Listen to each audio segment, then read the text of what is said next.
the first Zionist of modern Jewish history, Theodor Herzl in Vienna, knew nothing about Judaism. He's basically completely secular. He was not interested in the Holy Land per se. He was interested in a homeland for Jews because nationalism at the end of the 19th century was the absolute predominant ideology of the world, that you weren't anything if you didn't have a nation. And so Herzl, who knew nothing about Judaism, looked around and he had lots of ideas. Uganda, of course, was one famous place that he looked for. And history took its path, and Britain, definitely one of the most cynical countries in history, promised the land of what is today Israel and Palestine multiple times over to the Arabs, to the French, and to the Jews. So nothing like British perfidy. I think it's unrivaled. Whatever America knows, it learned from Britain, as far as I'm concerned.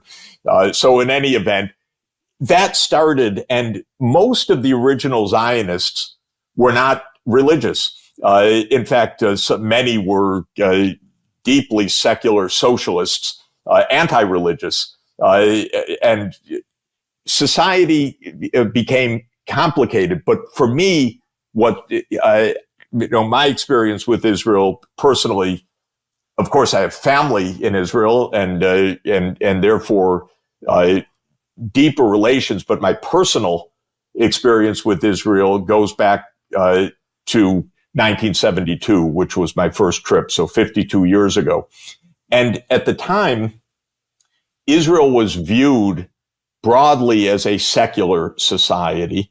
And of course, there was a religious component, but it was definitely a minority, and, even as today, looked down upon by the secularists and so forth. And the ideology of Israel was still pretty much a socialist kind of workers' party, secular ideology.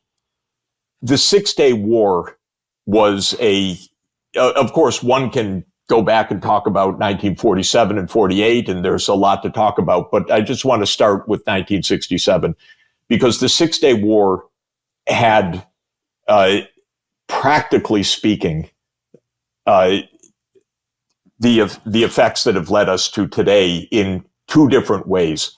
When I first arrived in Israel in 1972, just about the first thing that was explained to me was that Israel was going to establish settlements in the Palestinian captured territories.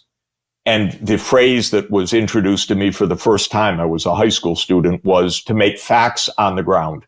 So this was a completely, in my view at the time, secular view.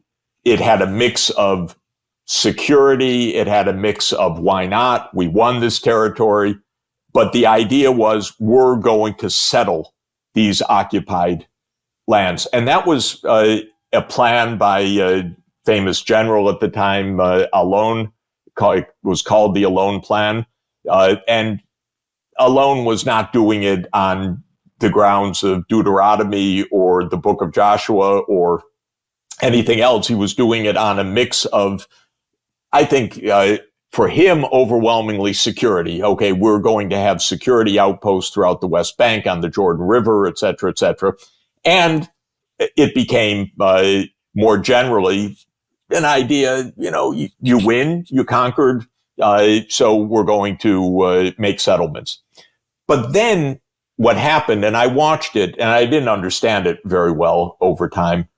Suddenly, there were demonstrations, or you'd see spontaneous dancing in the streets in the late 70s and early 80s of young people with, religious skull caps, kippah in Hebrew, kippot, dancing in this zealous way. And I asked, what is this? And it was a group called Gush Emonim. And this is a new religious movement. Now, what was that? This was the New Settlers movement, and it was led by rabbis, famous rabbis, who started preaching the religious line that this is our responsibility, almost a messianic responsibility, to settle these occupied lands because God gave us these lands. I believe, I'm not the deepest scholar in this, but I believe that there was a shift from the secularism, cynical, and so forth, but from the secularism to this religious movement that came with the settlements in the 1970s and 1980s. And there's some famous rabbis, Rabbi Cook, the old elder, and Rabbi Cook, the younger, his son, who promulgated a religious philosophy based on the Bible, that this is our land, God promised it, we're going to take it, and this is the redemption of the Jewish people through this. And of course, these settlements exploded in number to hundreds of thousands. And a lot of it was this religious movement. A lot of it was people who wanted swimming pools and cheap real estate. So it was, also totally opportunistic. But a lot of it was the religious movement. My own guess is that this was really something new. And by the way, there were divisions in the Orthodox community because one of the most powerful of the traditional Orthodox communities here in Brooklyn, the Satmar community, is absolutely anti-Zionist, saying, it's idolatry to give so much attention to the land. We need to give attention to our morality, not to the land. And so you can find rabbis standing outside of the UN holding signs that say Zionism is against Judaism. And so there ensued within the religious communities a debate and a division in the 1980s onward. And there is a religious Zionism, which is messianic. It's based on Deuteronomy. It's based on the book of Joshua. It's based on the Talmud. It's based on the things we were talking about. There are other strands of religious Judaism that say exactly the opposite. But what I think happened in Israel is that this religious zealotry gained weight.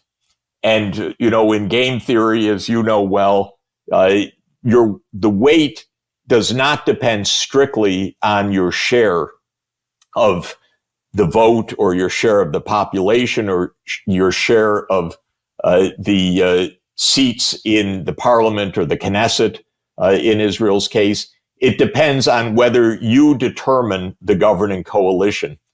And these religious parties that are in this nationalist religious line, and they're represented by this Bezalel Smotrich, for example, who is a leader of the settler movement and is a vulgarian and a genocidal figure as far as I'm concerned, and a senior official in the cabinet, is one of these coalition makers. Netanyahu, who is absolutely one of the darkest and most cynical politicians in modern times, depends on this religious zealot for staying in power. We say in game theory that these small parties have high shapely values. It means that they have a high proportion of determining the coalition in power, even though they're not so dominant in the vote. And Ben Gvir is another one. These are horrible people, in my view. They are murderous zealots. They believe what they say. That's why they're not hiding it. They speak to their followers. They have a huge weight in current Israeli politics because they'll bring down the government. And Netanyahu, who knows what his views are? He'll do anything and he'll kill women and children in mass numbers to stay in power. This is absolutely clear with Netanyahu. He's a perversion of politics in this way. But I think there was this change that is notable, maybe for Palestinians under the bombs. It's all very theoretical, what I've just said.